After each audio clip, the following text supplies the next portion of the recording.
ছাত্র সংসদ নির্বাচনের দাবিতে যাদবপুর বিশ্ববিদ্যালয়ে আন্দোলনরত ছাত্রদের ওপরে শিক্ষামন্ত্রী গাড়ি চালিয়ে দেওয়ার প্রতিবাদে বুধবার পথে নামলো এসএফআই, ডিওয়াইএফআই এবং মহিলা সমিতি।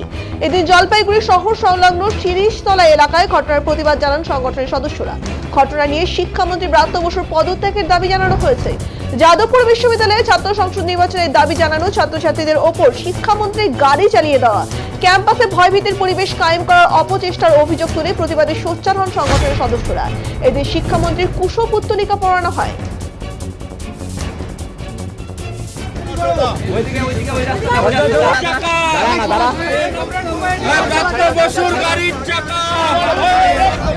আমার ভাই রক্ত মাখা, আমার ভাই রক্ত মাখা।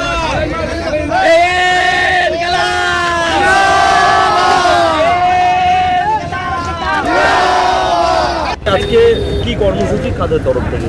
আপনারা তো জানেন যে কলেজ নির্বাচনের দাবিতে যাদবপুরে যে আন্দোলনরত ছাত্রছাত্রী তাদের উপর নির্মমভাবে আমাদের রাজ্যের অপদার্থ শিক্ষামন্ত্রী গাড়ি চালিয়ে চলে গেছেন এবং সেটাকে ডিফেন্ড করার জন্য আজকে তৃণমূলের থেকে কালকের থেকে দেখা যাচ্ছে তারা নানানভাবে বলছে যে সেটা অ্যাক্সিডেন্ট ছিল, এই ছিল সেই ছিল, কিন্তু এই অপদার্থ শিক্ষামন্ত্রীকে এর দায় নিতে হবে এবং তার জন্য আমরা আজকে রাস্তায় এই শিক্ষামন্ত্রীর পদত্যাগের দাবিতে আজকে ছাত্র ফেডারেশন, ডিওয়াইএফআই এবং মহিলা সমিতির পক্ষ থেকে আজকের এই কর্মসূচি, আমাদের এই বিক্ষোভ কর্মসূচি আজকে এখানে।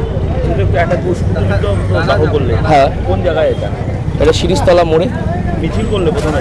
হ্যাঁ, আমরা প্রথমে মিছিল করলাম, এই আমাদের দপ্তর থেকে মিছিল শুরু করে আজকে শিরিষতলা মোড়ে আমরা আজকে কুশপুত্তলিকা দাহ করলাম। অরিন্দম ঘোষ, জলপাইগুড়ি জেলা সেক্রেটারি, এসএফআই।